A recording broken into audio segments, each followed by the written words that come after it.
मंजाडे जंगलात एक म्हातारा सिंह राजा राहत होता. एके दिवशी हा आळशी राजा आपल्या गुहेसमोरच्या वडाच्या झाडाखाली आराम करत होता. तेव्हा चित्ता मंत्री त्याच्याकडे आला. महाराज, संपूर्ण जंगल तुमच्यासाठी मी आज फिरून आलो आहे. एक हरिण मिळालाय. तर कुठे आहे तो हरिण? घेऊन ये त्याला, मला खूप भूक लागली आहे. जशी आपली आज्ञा महाराज. महाराज, मला असं वाटतं की तुमची तब्येत आता हळूहळू ढासळते. हो मंत्री, आज पूर्ण दिवस मी बस हाच विचार करत होतो. मी आता म्हातारा झालोय.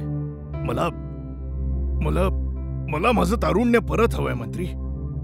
महाराज, चिंता नका करू. माझ्याकडे एक असा वैद्य आहे ना, जो तुमच्या या त्रासाला दूर करेल आणि परत तुम्हाला तरुण करण्यासाठी मदत सुद्धा करेल. मी त्याला माझ्या सोबत घेऊन येतो. हो, खरंच असं होईल? मग त्याला लवकर घेऊन या. मला डरकाळी फोडून आता खूप वर्ष झाली आहेत. ठीक आहे, मी त्याला लगेच घेऊन येतो महाराज. मी या म्हाताऱ्या सिंहासाठी काम करून थकलोय बाबा. हा फक्त हरणाचंच मांस खातो. आता याचं तारुण्य मला वापस आणावंच लागेल, तरच मला आराम मिळेल. असं बोलत बोलत चित्ता वैद्य कोल्ह्याच्या दवाखान्याकडे गेला.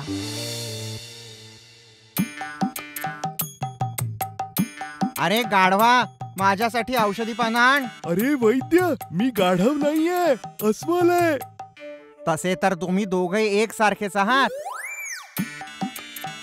आणि तेव्हा अस्वलाने लांबून चित्त्याला येताना पाहिलं. ऐका वैद्यजी, तिकडे पहा, कोणी येतंय तिकडून. आंधळा झालायस की काय? काय तो खरंच चित्ता मंत्री आहे? आमच्या राज्याच्या मंत्र्याला इथे येण्याची काय गरज पडली? नमस्कार वैद्यजी. आता काय बोलणार? मी खूप मोठ्या समस्येत अडकलोय. हो, अच्छा, तर काय झालंय नक्की? आता तुम्हाला तर माहिती आहे की सिंह राजा म्हातारा झालाय. हो, माहिती आहे. वैद्यजी, मी या औषधी पानांचं काय करू? त्याला बारीक कर आणि आपल्या चेहऱ्यावर लाव. अरे मूर्ख गाढवा, हो बाजूला. वैद्यजी, सिंह राजा खूपच अकडू आहे. त्याला फक्त हरणाचंच मांस खायचं असतं आणि हरणाला शोधून शोधून तर मी थकून गेलोय. अरे हे काय? तुमचं काय म्हणणं आहे? मी काय मदत करू शकतो? अरे वैद्यजी, मी तर फक्त यासाठीच इकडे आलो होतो की त्यांना तरुण ठेवण्यासाठी तुम्ही काहीतरी औषध देऊ शकाल म्हणून. अरे बाप रे, ही युक्ती तर माझं जीवन संकटात टाकेल. अरे असं थोडी आहे, मी सिंहराजाला सोडून थोडी जाणार आहे. मी तर फक्त त्यांच्यासाठी काम करून थकलोय. तुम्ही तर मला वाचवायला हवं वैद्यजी. चित्त्याची परिस्थिती लक्षात घेता कोल्ह्याने स्वतःच्या स्वार्थासाठी एक युक्ती लढवली. तू आता इथून अगदी शांतपणे जा. मी सिंहराजाला बघ कसा तरुण बनवतो. इतकं पुरेसं आहे ना? हो, धन्यवाद वैद्यजी. वैद्यजी, वैद्यजी, याच्यामुळे तर आग होतीये. हे काय केलंस? त्या औषधी पानांचं वाटण करून तू तुझ्या चेहऱ्यावर लावलंस? तुम्हीच तर बोलला होतात. अरे देवा, चल आता लवकर, आपल्याला सिंहराजाकडे जायचंय. चित्ता आणि सिंह वैद्य कोल्ह्याची उतावीळपणे वाट बघत होते. मंत्री, वैद्य कुठे आहे? थोडी वाट बघूया महाराज. वैद्यजी बस औषध घेऊन येतीलच.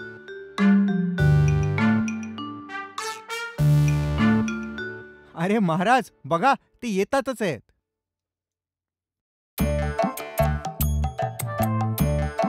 नमस्कार राजा साहेब. नमस्कार नमस्कार. हा विचित्र प्राणी कोण आहे? अच्छा महाराज, तो माझा सहाय्यक आहे, गाढव आहे. अस्वल, अस्वल. हो, अस्वल. भयंकर आहे.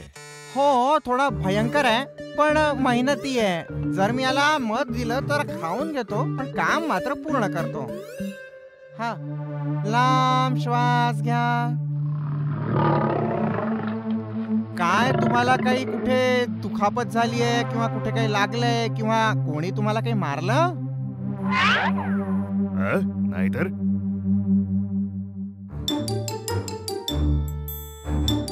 अरे नाही, तुमचे डोळे अगदी अशक्त दिसतायत. खरंच? हा, घाबरू नका. याचं औषध माझ्याकडे आहे.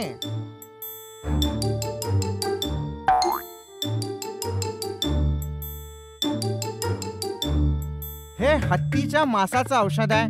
याला सकाळ, दुपार आणि संध्याकाळ घ्या. हे हरणाचं तेल आहे. याला संध्याकाळ, दुपार आणि अगदी सकाळी घ्या. महाराज, हे औषध अगदी व्यवस्थितपणे तुम्ही घ्या आणि छोट्या जनावरांनाच खा, जसं की उंदीर, ससा किंवा पाल. आणि हो, तुम्ही स्वतःचं शिकार स्वतःच करा बरं का. त्याशिवाय या औषधांचा परिणाम तुमच्यावर होणार नाही. जर मी व्यवस्थित या सगळ्या गोष्टींना पाळलं तर मी पुन्हा तरुण होईन ना? हो, अगदी बरे व्हाल तुम्ही. कोल्ह्याचं बोलणं ऐकून सिंह खूप आनंदी झाला. आपण तरुण होणार हा विचार करून सिंहाने वैद्याला खूप बक्षिसं दिली. जाता जाता कोल्हा म्हणाला, हा महाराज, अजून एक गोष्ट लक्षात ठेवा की तुम्ही जे काही शिकार कराल त्यापैकी अर्धी शिकार ही एखाद्या म्हाताऱ्या जनावराला द्यावी लागेल. आणि तो म्हातारा जनावर मंदारम पर्वतावर एका वडाच्या झाडाखाली बसलेला असेल. मग काय तिथे असं कोणी असेल? हो, अगदी तो तुम्हाला तिथेच सापडेल. आणि हो, जर तुम्ही अर्धी शिकार त्याला दिली तरच त्या औषधांचा परिणाम होईल. वैद्य कोल्ह्याच्या बोलण्यावर विश्वास ठेवून सिंहाने स्वतःच्या थकव्याकडे दुर्लक्ष करून छोट्या प्राण्यांची शिकार करायला सुरुवात केली.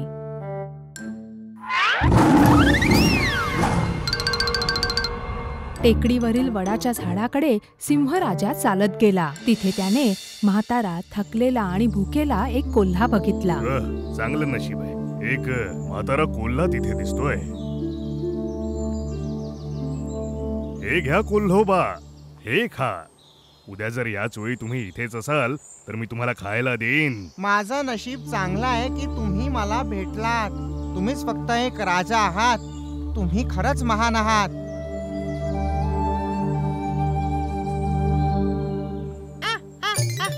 मूर्ख राजा, जर रोज असंच झालं तर माझ्यासाठी तर बरंच आहे ना. असा विचार करत सिंह आनंदात परत आला आणि हीच त्याची सवय बनली. दररोज तो सोंगाड्या कोल्हा सिंहाची वाट बघायचा. दररोजच्या सिंहाच्या या कामांमुळे छोटे प्राणी सिंहाला घाबरायला लागले. आणि अशाच एके दिवशी, आता आपण काय करायचं? आपली पिढी तर संपून जाईल. अरे, आपल्याला उपाय शोधायला हवा. कोणता मार्ग? जर जंगल सोडून गावात गेलो तर माणसं पकडतील. जर इथे राहिलो तर म्हातारा सिंह पकडेल. खरी गोष्ट आहे, जंगलात खूप कडक पहारा आहे. आपण कुठेच नाही जाऊ शकत. काय आपण असंच मरण्यासाठी जन्म घेतलाय? नाही, पण आपण असं काय करू शकतो? वैद्य कोल्हा या सगळ्या मागे आहे. जर असं असेल तर एक उपाय आहे. कोणता उपाय? वैद्याचा सहाय्यक अस्वल एक नंबरचा मूर्ख आहे. इतकंच नाही, त्याला मध खूप आवडतं. आपण याच गोष्टीचा फायदा करून घेतला तर. खरंय, चल सोबत मध सुद्धा घे. आणि अशा प्रकारे त्यांच्या समूहातील एक उंदीर आणि एक ससा अस्वलाला शोधायला निघाले.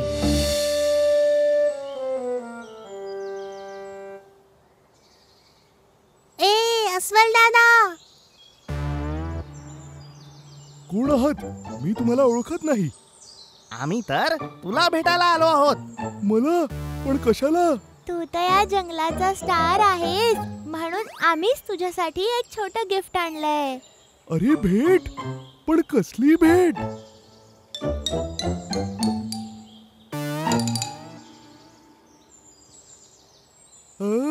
मध. मध बघितल्यावर अस्वल हावरटपणे ते खायला लागला. अस्वल दादानी आम्हाला कसंही करून वाचवायला हवं.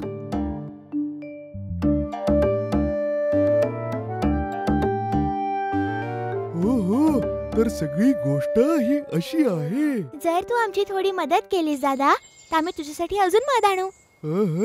तर मग मी तुमची नक्कीच मदत करीन. चला, आपण सगळे मिळून सिंहराजाला सगळं सांगून देऊ.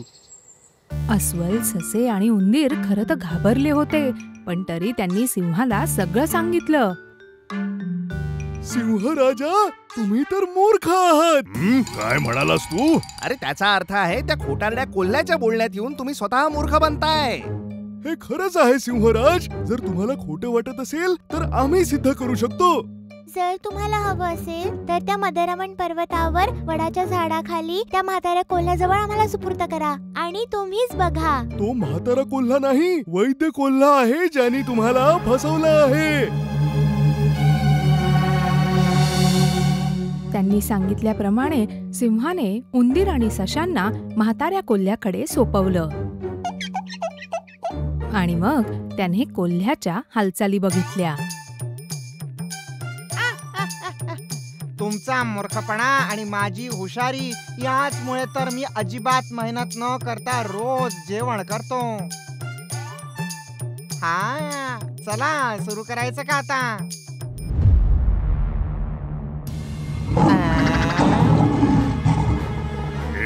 ऐक, तू या जंगलाच्या राजाला फसवलं आहेस.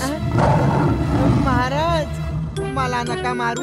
मी हे जंगल सोडून दुसरीकडे कुठेतरी निघून जाईल. महाराज मला नका मारू, मला माफ करा. राजाजी, फक्त एक गोष्ट लक्षात ठेवा, म्हातारा तर सगळ्यांनाच व्हायचंय, पण मन शक्तिशाली असेल तर शरीरही शक्तिशालीच राहील.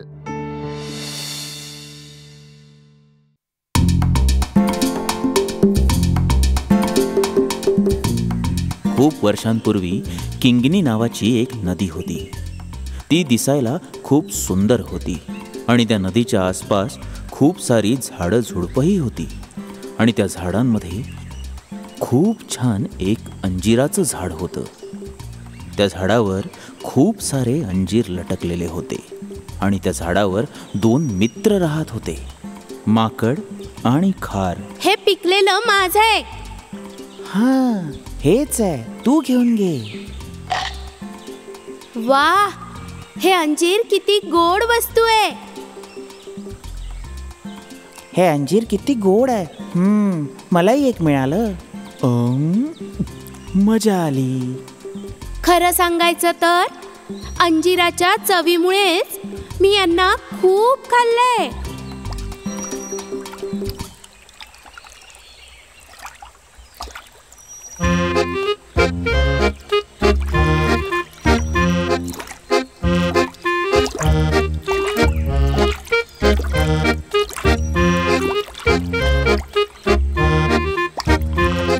मला पण अंजीर देशील का? खूप भूक लागली आहे मला. हे मगर फळ खातं का? का मगर फळ नाही खाऊ शकत?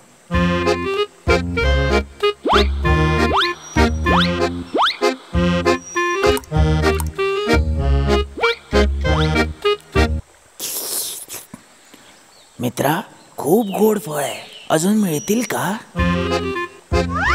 खात राहा, मी देत राहील. आहा, धन्यवाद माझ्या मित्रा, माझं पोट भरलंय, मी निघतो. हा ठीक आहे, तुझं नाव काय आहे? मरकन नाव आहे माझं. तुझं नाव काय आहे? वालन माकड आणि ही कन्नन खार. बरं मित्रांनो, पुन्हा भेटूया.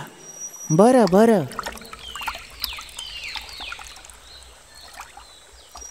मगर, ओ काय तू त्याला ओळखतोस? काय तो मैत्री करता योग्य आहे? असं कोण म्हणालं? बिचारा मगर. बिचारा, ती एक मगर आहे जी संधी मिळताच प्राण्यांना खाऊन टाकते. कळलं तुला? आपल्या दोघांना याच्यापासून दूर राहायला पाहिजे. तो आपल्याला पण खाऊन टाकेल.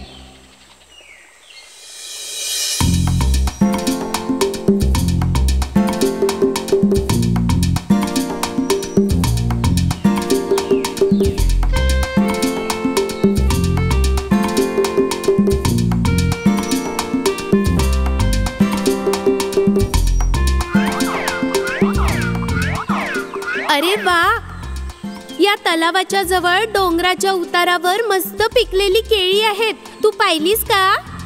पण कुठे? त्या डोंगराच्या उतारावर. चल तिकडे जाऊ. ओ नाही, मी नाही येणार. तू जा आणि खा. मी तुला घ्यायला आली आहे आणि तू आहेस की? नाही, तू जा, मी माझ्या मित्राची वाट बघतोय. तो कदाचित ती मगर असेल. हां, तर काय झालं? जेव्हा तुला नवीन मित्र मिळाला तेव्हा तू या जुन्या मित्राला सोडून दिलंस, खरंय ना? नाही नाही, अशी गोष्ट नाहीये. ठीक आहे, मी जातेय. किंगनी नदीच्या दुसऱ्या भागात एक मगर राहत होती. त्याचं नाव मूर्खन होतं. त्याने अंजीर चाखून ठेवलं होतं. त्याला अंजीर खूप आवडायचं. तो अंजीर खायला रोज पोहून येत होता. हा मगर कुठे राहिला? मी कधीपर्यंत त्याची वाट बघू?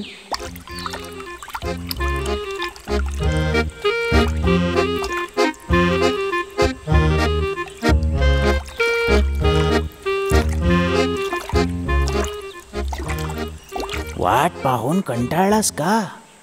मग काय, हे अंजीर जमा करून मी कधीची तुझी वाट बघतोय.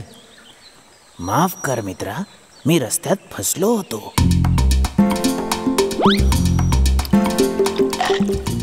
मित्रा, काय चव आहे. खा खा, अजून देतो.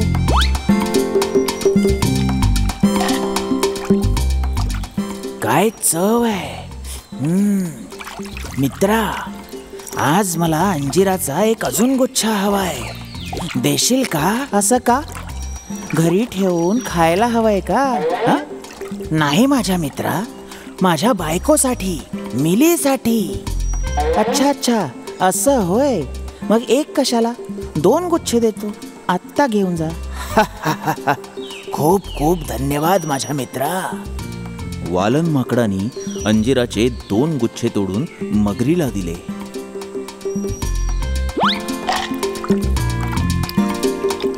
मुर्गन अंजीर फळाला घेऊन पोहत पोहत आपल्या घरी निघून गेला.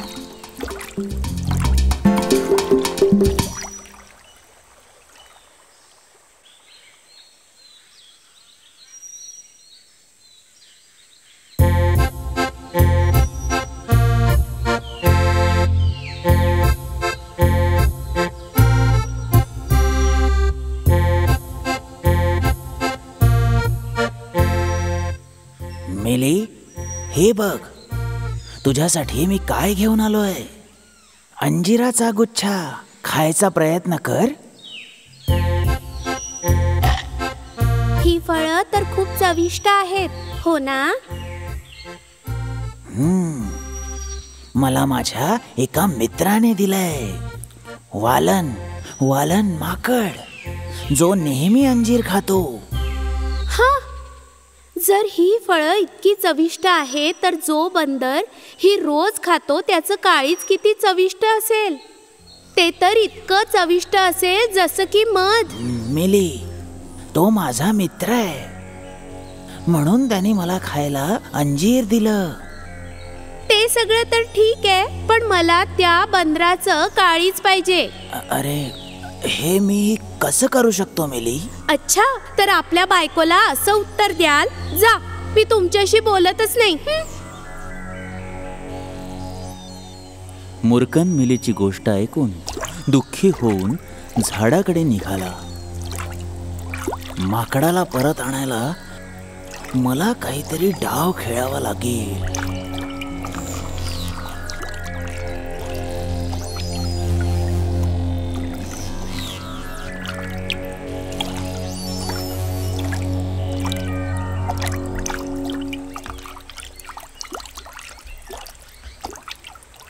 मित्रा, वालन. मुर्कन, अरे काय झालं? अंजीर कमी पडलेत का? अशी गोष्ट नाहीये. चल जाऊया. जायचंय, पण कुठे? माझ्या घरी. अच्छा, घरी? अजून कुठे? माझ्या घरी. माझी बायको मिली मला सुखाने राहू देत नाहीये. ज्याने इतकं छान अंजीर दिलं त्या मित्राला आपल्या घरी घेऊन या असं म्हणते. बरं, मग तुझ्यासाठी खूप छान स्वयंपाक केलाय. खाण्यात गोड आहे का?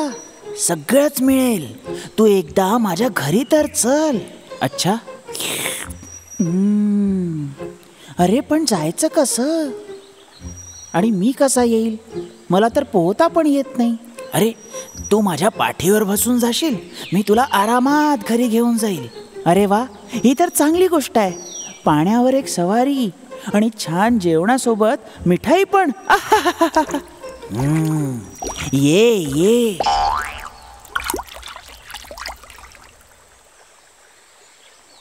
नंतर मूर्खनने वालन माकडाला आपल्या पाठीवर बसवलं आणि आनंदाने घराकडे निघाला. जेव्हा मूर्खन नदीच्या मध्यात पोहोचला तेव्हा त्याने वालनला आपल्या मनातली गोष्ट सांगितली. ऐक वालन, तुला आज जेवायला नाही मिळणार आहे. आज तूच आमचं जेवण आहे.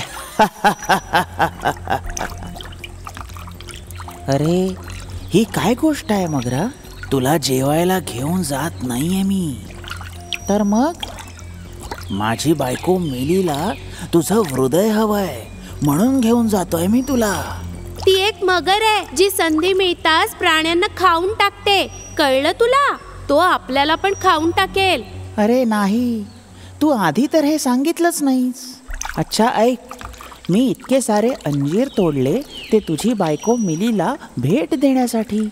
वालनला शंका आली की काहीतरी घोळ आहे आणि त्यांनी मगरीला म्हटलं, मी माझं हृदय मगरीच्या बायकोला द्यायला तयार आहे, पण काय? माझं हृदय कोणी घेऊ नये म्हणून मी ते अंजिराच्या झाडाच्या वर ठेवलंय, आणि तेही एका भांड्यात. जर तू मला पहिलेच सांगितलं असतं तर मी घेऊन आलो असतो.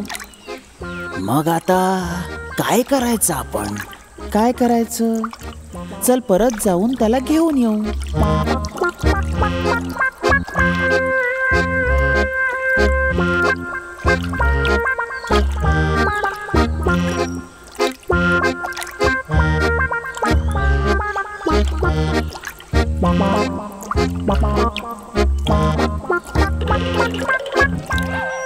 अरे ए मगरा, तू माझा मित्र नाहीयेस, तू माझा वैरी आहेस, समजलास?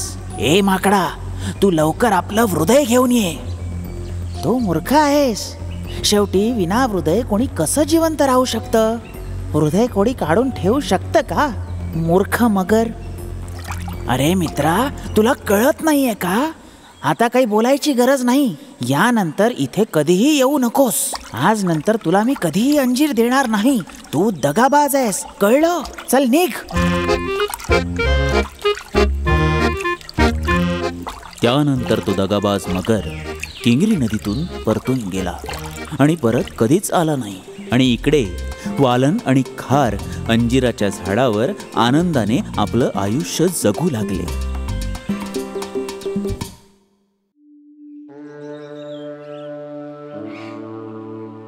एक बिचारा गधा खूप वेळपर्यंत दुःखी होऊन जंगलात फिरत होता. मी पण हुशार होईन, मला पण बुद्धी मिळेल, बस बघतच राहा. जेव्हा बिचारा गधा दुःखात चालत होता तेव्हा त्याला झाडाखाली झोपलेला एक छोटासा झेब्रा दिसला. अरे मित्रा, अरे उठ ना. छोटा झेब्रा गाढ झोपेत होता. झेब्राला झोपेतून उठवलं याचा राग दाबून तो बोलला,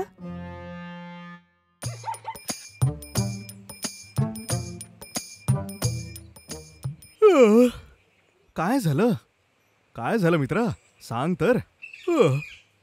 अरे मित्रा, मी आता इथे गावातूनच येतोय. ओह अच्छा, मी तर खूप आनंदी आहे. गोष्ट ती नाही आहे मित्रा. हो तर मग काय? काय गोष्ट आहे सांग तर. मित्रा, तसा तर मी खूप बुद्धिमान आहे, पण मला अजून जास्त बुद्धी हवी आहे. तू माझ्यात काही मदत करू शकतोस का? मी तुझ्यात कशी काय मदत करू? मी तुझ्या इतका बुद्धिमान थोडी आहे. तर मग मी तुझी कशी काय मदत करू शकतो? ते तर मला माहिती आहे. मित्रा, तू मला बस एवढं सांग की या जंगलात सर्वोत्तम डॉक्टर कोण आहे? ओहो, गोष्ट अशी आहे तर तुझ्यासाठी जंगलात तर फक्त एकच सगळ्यात बुद्धिमान डॉक्टर आहे. कोण आहे तो? डॉक्टर कोल्हा. खूप प्रसिद्ध डॉक्टर आहे. बुद्धी वाढवण्यासाठी तर त्याच्याकडे औषधं आहेत. हे सगळं खरं आहे? हो अगदी. इथून किती सारे प्राणी बुद्धी विकत घेऊन जातात. म्हणून त्यांच्याच मागे चालला जा. तू डॉक्टरच्या गुहेपाशी पोचशील. तुझे खूप खूप धन्यवाद. जा जा. घे इथून सुरू होतं तुझं वाईट नशीब. जर मला त्रास देशील तर तुझ्यासोबत तर हेच होईल.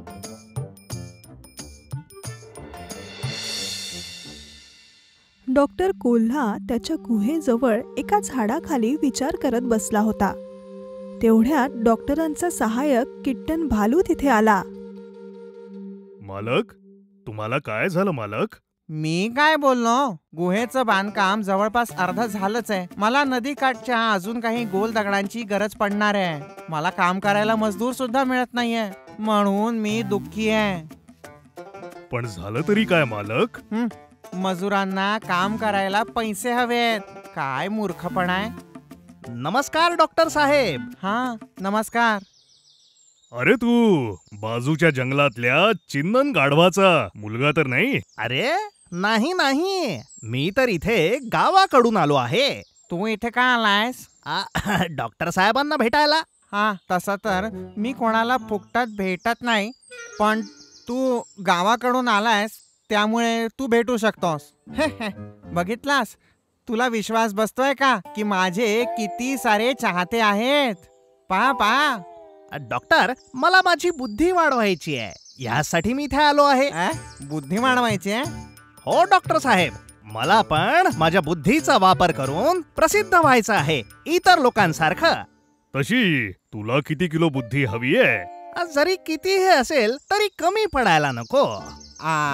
तर तुला बुद्धी हवी आहे, आणि ती सुद्धा किलोग्राम मध्ये. जर शक्य असेल तर मला नाचणं आणि गाणं देखील शिकवून द्या. मी याच्याकडनं गुहेचं काम पूर्ण करून घेऊ शकतो. तर मग सांगा ना. हा, तू इथे काही दिवस थांबायलाच हवाय. मग मी तर थांबणारच. माझी बुद्धी वाढणार ना? हो नक्कीच वाढेल ना. हा जो भालू आहे ना, हा अतिशय हुशार आहे. इतकी बुद्धी पुरेशी आहे ना? इतकी खूप आहे. हा तर मग मी जे सांगतो ते अगदी प्रामाणिकपणे करायला लाग. तो तुझ्या उपचाराचाच एक भाग आहे. अशा प्रकारे बुद्धी वाढवण्यासाठी आलेला गाढव डॉक्टर कोल्ह्याने सांगितल्याप्रमाणे सगळे काम मनापासून करत होता.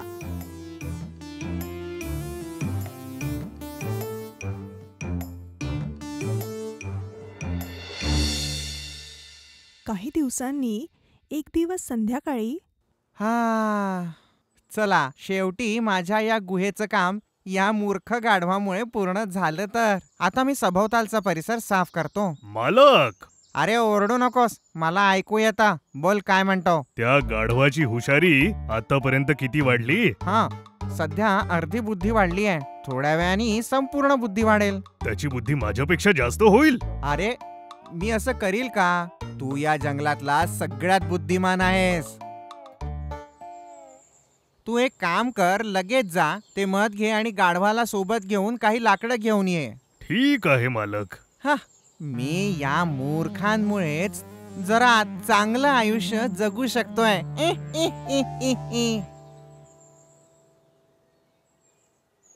मित्रा अस्वल, एक गोष्ट सांग. मला इथे येऊन आता इतके दिवस झाले आहेत. आता मला अजून थांबावं लागेल बुद्धी मिळवायला? बिलकुल, थांबावं तर लागेल. तू पुढे जा, मी जरा मध खाऊन येतोच. आई ग, पाठ दुखून गेली. एक रंगीत पोपट फांदीवर बसून हे सगळं बघत होता. पोपट हळूहळू उडत गाढवाकडे गेला आणि म्हणाला, एक गोष्ट सांग, मी तुला काही दिवसांपासून इथे बघतेय. तू या जंगलात नवीन आहेस का? अरे नाही, मी तर गावाकडून आलो आहे. का बरं? गाढव रंगीत पोपटाला तो जंगलात का आला हे सांगू लागला. हे ऐकून पोपट जोरजोरात हसायला लागला. तू खरंच खूप मूर्ख आहे. मला मूर्ख नको म्हणूस. आता काहीच दिवसात मी या जंगलातला सगळ्यात बुद्धिमान प्राणी बनून जाणार आहे. हे सगळं तुला बहुतेक त्या धूर्त कोल्ह्याने सांगितलं असेल. मी एक गोष्ट तुला सांगते, तो मतलबी आहे. तुझ्या उपचाराच्या नावावर त्यांनी तुला इथे स्वतःच्या मतलबासाठी थांबवून घेतलंय. नाही, डॉक्टर कोल्हा तर खूपच जास्त हुशार आहेत. तो कोल्हा खूप कंजूस आहे. त्यांनी स्वतःच्या गुफेचं काम कोणताही मोबदला न देता संपवलं. मला तुझी दया येते. तू खोटं बोलतो आहेस. या पूर्ण जंगलात अस्वल भाऊ हुशार आहेत. डॉक्टर कोल्हा तर मला अस्वल दादापेक्षा जास्त बुद्धी देतील. अरे मूर्ख, त्या कोल्ह्यानी तुला फसवलं आहे. मी तुला सिद्ध करून दाखवते. चल ये. गाढव आणि पोपट भालूकडे गेले. अस्वल दादा, काय झालं पोपटा? तू हे मध डॉक्टर काकांच्या मोठ्या भांड्यात कसं ओतशील? हे पूर्ण संपून नाही का जाणार? बिलकुल नाही. मी तर या माठातून हळूहळू डॉक्टरच्या मोठ्या माठात अशा प्रकारे टाकतो. बिलकुल असं. आता मला समजलं. तुला कळलं का? हो, मला समजलं. मला सगळं समजलं. धन्यवाद अस्वल दादा. आता आम्ही येतो. हो, तर मग ठीक आहे. मूर्खांचे माहित नाही कसे छोटे छोटे प्रश्न असतात. त्या मूर्खाला आतापर्यंत नाही कळलं की त्यांनी मध जमिनीवर सांडवलंय. कळलं? गोष्ट तर बरोबर आहे. त्या चतुर कोल्ह्यांनी मला फसवलं. काही हरकत नाही. तू पटकन कोणावरही भरोसा करतोस. तीच तुझी समस्या आहे. पण आता मी काय करू? तू खूप मेहनती आहेस. हेच तुझं कौशल्य आहे. हे तू सगळ्यात पहिले समजून घे. आता मला कळलं. मला माझी चूक लक्षात आलेली आहे.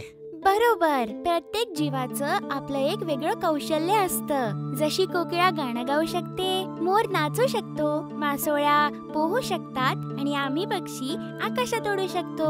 प्रत्येकाने आपलं कौशल्य शोधून त्याला जोपासायला हवं. मला कळलं. ठीक आहे, आता जा आणि आपला मोबदला त्या कोल्ह्याकडून घे. तू मेहनत केली आहेस तर तुला त्याचा मोबदला मिळालाच हवा. पोपटाचे हे शब्द ऐकून गाढव कोल्ह्याकडे जायला निघाला.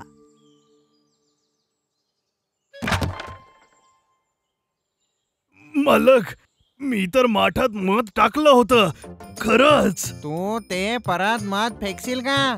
डॉक्टर डॉक्टर काय झालं? मी हुशार झालो. बुद्धी तुला? हो.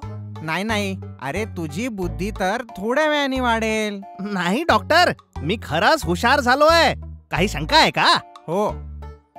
ठीक आहे. मी आतापर्यंत केलेल्या सगळ्या मजुरीचे मला पैसे द्या. अरे हा काय बोलतोय? मजुरी? मजुरी? कसली मजुरी? हो, मजुरी. जर तुम्ही पैसे नाही दिले तर मी सिंहराजाकडे तक्रार करीन. अरे नाही, असं नको करूस. मी तुला तुझी मजुरी देतो ना. अशा प्रकारे गाढवाने धूर्त कोल्ह्याकडून मजुरी घेतली आणि तिथून निघून गेला. तो एका मोठ्या सापळ्यात सापडला आहे हे समजल्यावर गाढव आयुष्याने त्याला शिकवलेले सर्व ज्ञान घेऊन गावाकडे परत गेला.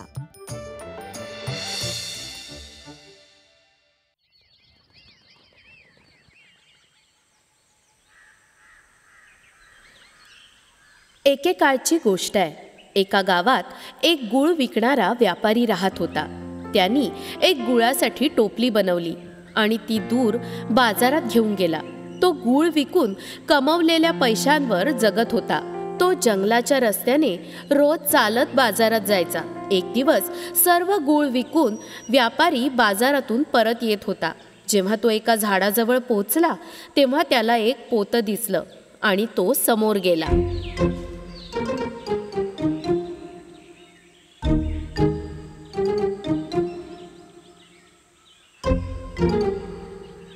अरे, या पोत्याला कोणी बांधलं? आणि ही तर हलते आहे. चला जाऊन बघतो. आणि पुढे जाऊन व्यापारी पोत्याजवळ आला तेव्हा त्याला पोत्यातून रडण्याचा आवाज यायला लागला. बाप रे, मला वाचवा, वाचवा, कोणी वाचवा मला. बाप रे. तू कोण आहेस आणि तुला मी कसं वाचव? आणि तू या पोत्यात कसा गेला? मला एका शिकाऱ्याने पकडून या पोत्यात बांधून दिलं. तुम्ही मला वाचवू शकता का? तुला वाचवू? अरे तू तर मगर आहेस ना. तुला वाचवलं तर तू मलाच खाऊन टाकशील. नाही, मी अजिबात करणार नाही. जर तुम्ही मला वाचवलं तर मी तुमची मदत एक दिवस नक्की करेन. तू जे बोलतोयस त्यावर मी विश्वास कसा ठेवू? माझ्यावर विश्वास ठेवा. तर मी तुला वाचवेन. मगरीचं ऐकून व्यापाऱ्याने पोतं उघडलं आणि मगरीला वाचवलं. वाचलो मी. तुम्ही माझा जीव वाचवला. मी तुमची मदत नक्की करेन. पण मला खूप जोरात भूक लागली आहे. जर मी लवकर काही खाल्लं नाही तर मी मरून जाईल. तुला जर वाईट वाटणार नसेल तर मी तुला खाऊ. अरे तू कसा प्राणी आहेस? मी तुझा जीव वाचवला आणि तू मलाच खायचं म्हणतोयस? ही काही चांगली गोष्ट नाहीये. तूच माझा शिकार आहेस. यात तुला काही शंका असेल तर कुणालाही विचारून घे. ठीक आहे. आणि तेव्हा सरपटत साप तिथे आला आणि दोघांनी सापाला एक प्रश्न विचारला. मगर खरं बोलतोय. तू मगरीचं जेवण आहेस. अरे हे काय बोलतोयस तू? जर अजूनही तुला विश्वास होत नसेल तर चल आपण दुसऱ्या कोणाला विचारू.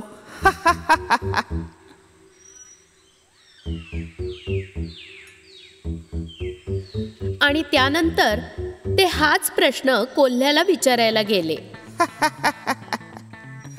तुम्ही जे सांगितलं ते बिलकुल बरोबर आहे, बरोबर आहे. पण खरं विचाराल तर एक सांगू, उपाशी मगरी समोर जो येईल त्याला खायचा त्याला पूर्ण अधिकार आहे. तुम्ही जे म्हटलं ते बिलकुल अयोग्य आहे. जो ज्याचा जीव वाचवतो ते त्याला कधीच खात नाही. आणि मग तितक्यात तिथे एक वाटसरू आला आणि दोघांनी त्याला मत विचारायचा निर्णय घेतला. त्या दोघांनी जे म्हटलं ते मान्य कर. हाही हेच बोलणार आहे. आता तर मला खाऊ दे.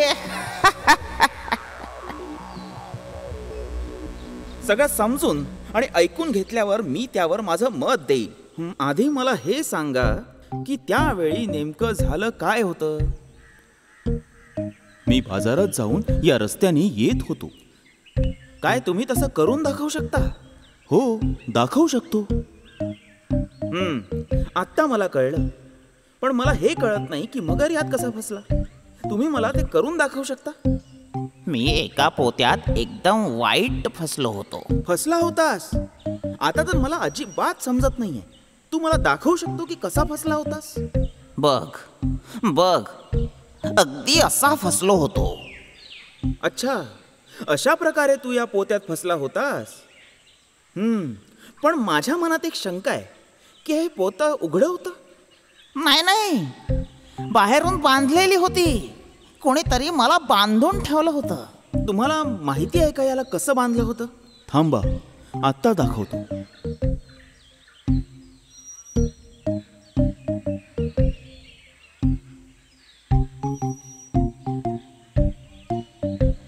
आता मला पूर्ण गोष्ट समजली की हा पोत्यात कसा फसला होता. आता याला पोत्यातच राहू द्या.